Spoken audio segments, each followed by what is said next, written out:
morning, friends. Welcome to our last Stories in STEAM for summer reading. If you guys have not already done your reading logs online, make sure you remember to do that. So you can either pause this video, do that now, put in your prizes, and come back and watch, or watch this video and then do that at the end. But make sure you remember to turn those in. Today is the last day for that, and then next week we'll have our winners and stuff. So today we are talking all about forces and motion. And so we're going to read a book called Move On Up That Beanstalk, Jack. And before we do that, we're going to talk about a guy, some of you may have already heard of him. So his name is Isaac Newton. Raise your hand if you've heard of Sir Isaac Newton. All right. So Sir Isaac Newton gave us some laws. So we have these 3 laws. Here's his first law, Newton's first law. If something is moving, it will keep moving until a force stops it. And if something is not moving, it will stay still until a force moves it. So that means if I just put this tape in my hand, it's not going to move on its own unless I, turn it or something. Our second law, all right? Newton's second law says, the greater the force, the greater the change. An object that has more mass will need more force to change its motion. So that means that if you push something really hard, it's going to go further than if you just give it a soft nudge. And that takes us to our last one. This is my favorite. Newton's third law. For every force, there is an equal force in the opposite direction. So that's also worded as for every action, there is an equal and opposite reaction. All right.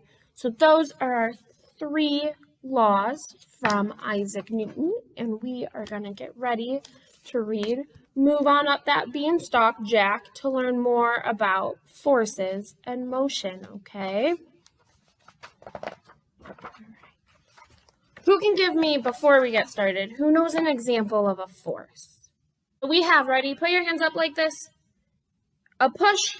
Push out like that with me. Ready? Again, 1, 2, 3, push is our first force. And then our other force, grab your hands, curl your fingers like this, and pull towards you. So we've got push, pull, push, pull. Okay.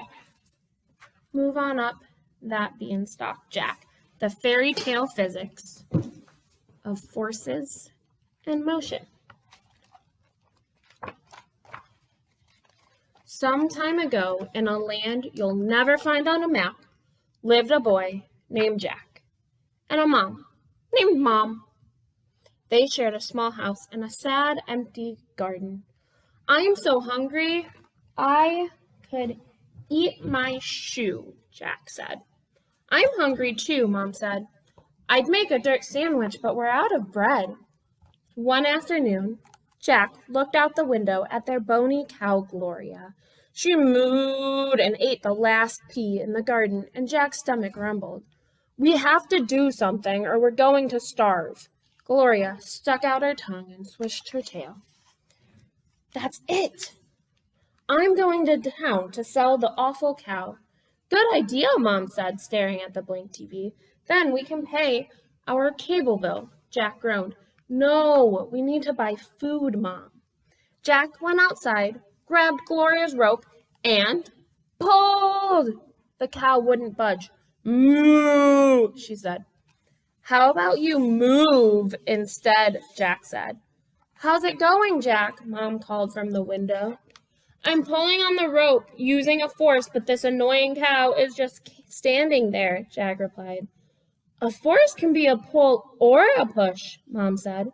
Try pushing her. Maybe then she'll move.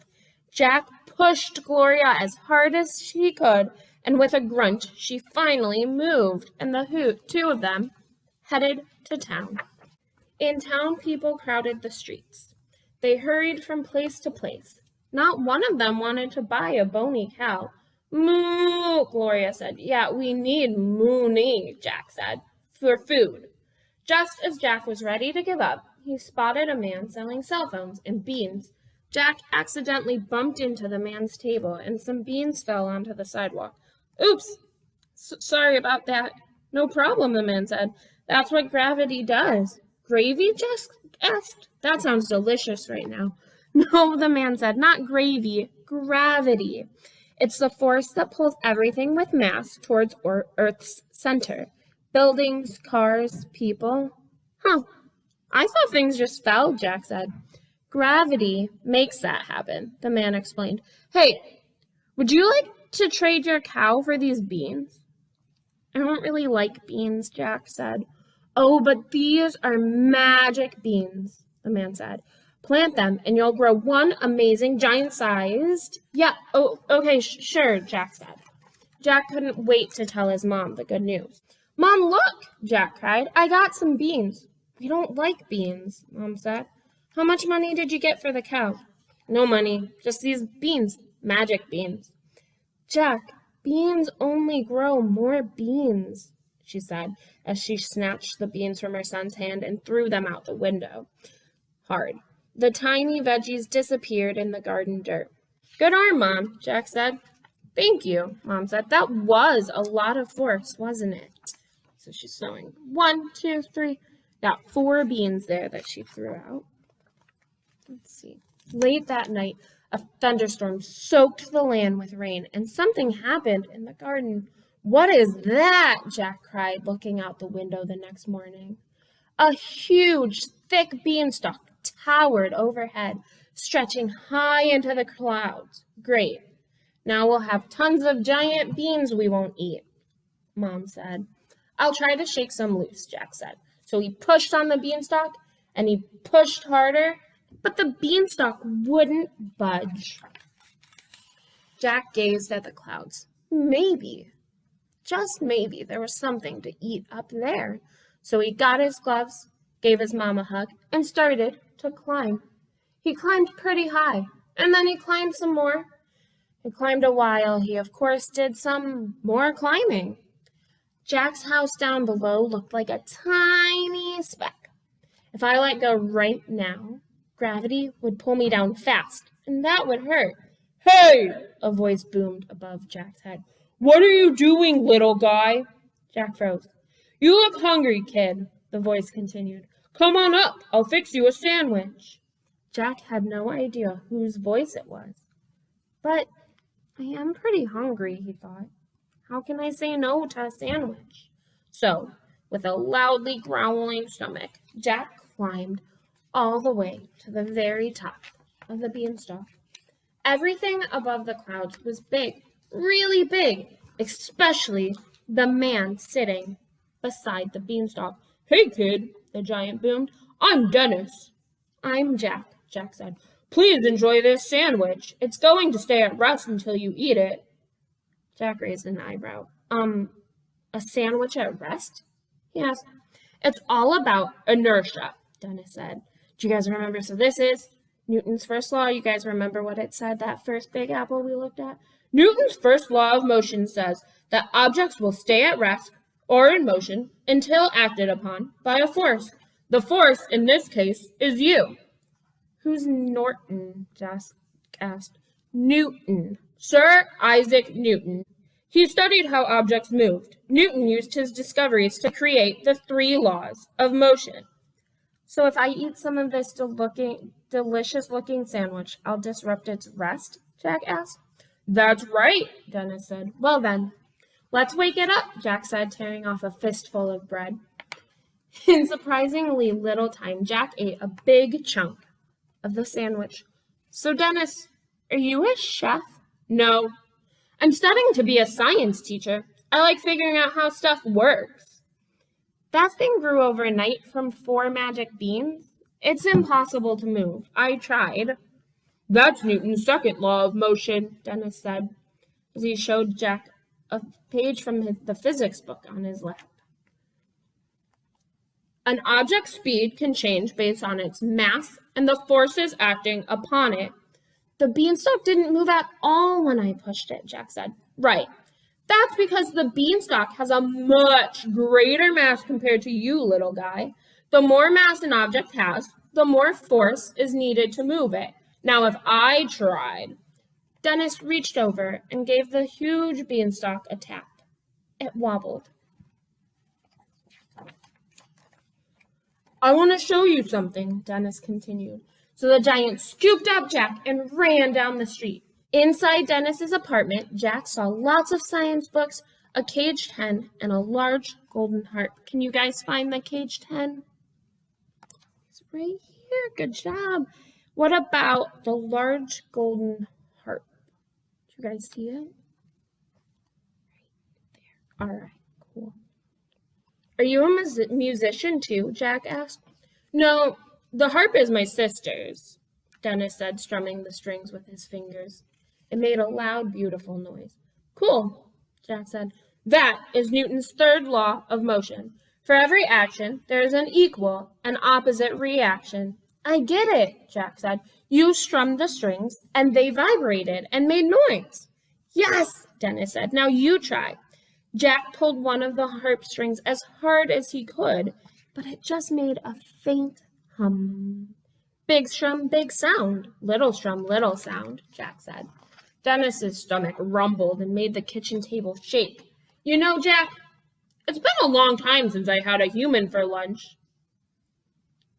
What do you mean, Jack asked. I mean, it's been a long time since I had company for lunch. It's nice, the giant explained, his stomach rumbling again. Oh, Jack said. So how about a sandwich? I'd love an omelet, but my hen lays only golden eggs now. Sadly, you can't cook those. So Dennis picked up an egg and tossed it, thunk, in a basket nearly filled with other golden eggs. Jack didn't like the way Dennis was looking at him. If the giant's stomach growled once more, Jack needed to get out of the apartment fast. Yeah, I hear ya. Golden eggs aren't helpful when you're hungry. Right. I like omelets with mushrooms and Colby Jack cheese. Jack cheese, Jack exclaimed. That's it. I have to go. Quick as a flash, Jack jumped off the kitchen table and ran to the door. Wait, where are you going? Dennis asked. Jack pushed and pushed and pushed, but the door didn't budge. No, he thought, not another one of Newton's laws of motion. Fee, fi, fo, pull, Dennis sang, walking up behind him. This door opens with a pull. The giant pulled open the door and scrambled out. Hey, wait, what's your hurry, Jack? You forgot your... Dennis shouted. Newton should have a fourth law of motion, Jack cried, running as fast as he could. Anyone chased by a hungry giant will move really fast. When Jack reached the beanstalk, he tightened his gloves and started sliding down. The giant followed. Gloves are a good idea, little guy. They provide friction. Friction is what happens when the surface of one object meets another. How do you know all this stuff? Jack cried. Friction can help you slow you down. It works in the opposite direction of motion. Please slow down so I can... Forget it, Jack said. No way. I don't want to be the cheese in your omelet. And Jack continued to slide toward home. The whole beanstalk shook as Dennis climbed down after him. When Jack reached the ground, he yelled toward the house. Mom, get an axe. There's a giant coming down the beanstalk after me. A moment later, Mom ran out and tossed him an axe. Wait, Jack, Dennis shouted from above. Jack started to chop. He chopped a lot, and then he chopped some more. After a countless number of chops, he, of course, did some additional chopping. The beanstalk ticked and then toppled over, and Dennis landed. Boom! Nearby, houses collapsed. A lake spilled into a valley. Somewhere, a baby cried. Wow, what a drop. Thank goodness my shirt was loose and slowed down my fall, Dennis said. It created drag, which acted in the opposite direction of motion, kind of like a parachute. Jack sighed. Yes, thank goodness. Well, go ahead and eat me. Get it over with. You wanted to eat me, right? That's why you're chasing me? No, Dennis said. You dropped your wallet at my apartment. Here. Jack sheepishly took the wallet from the giant's hand. "Oh," he said in a very small voice. Dennis smiled and asked, "What's for lunch, little guy?" And so, stuck with a giant mouth to feed, Jack and Mom lived hungrily ever after. However, they did learn a lot about science. That is the end of Move On Up That Beanstalk, Jack. So I hope that you guys enjoyed that story. And I don't know if you guys saw, so when we were looking at the hen and the harp, did you guys see this other thing right in between them? Have any of you ever seen something like this? So this is called a Newton's Cradle, and I have one here that we're going to look at. So this is my Newton's Cradle. And these are cool. So these show our laws, right? So you can see they're kind of moving right now because I just moved it. Once I stop them, they're just sitting there. You'll notice that they're not really moving. As I bounce the table, they move a little bit, but they're not going to start moving on their own, right? So they're at rest. They're going to stay at rest. And then remember our other is the bigger the force, the bigger the reaction. So if I pull it and I just do a little, you'll see it comes out over here, but not very far. And it keeps going and going and going. But now if I take it and bring it way out here, what do you think is going to happen to here? Is it just going to go a little bit or is it going to go real far? Ready? 3, 2, 1.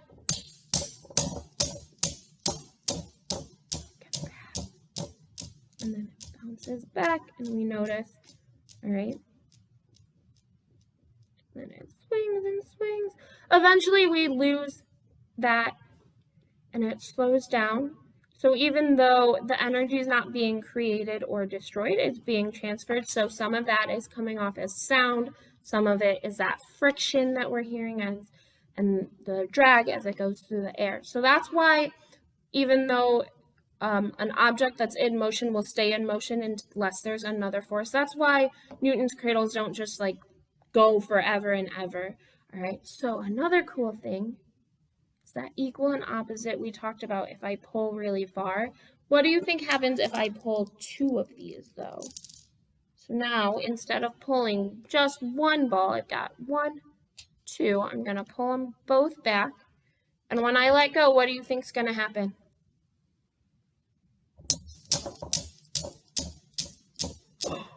Two of them came out. All right. So what if I pause it? What if I pull 3? What do you think? You guys ready? What's going to happen? Look how that middle one transfers back and forth. So 3 of them go out at a time. I do 4. All of those transfer. Those 3 in the middle stay connected and just bounce back and forth with each other.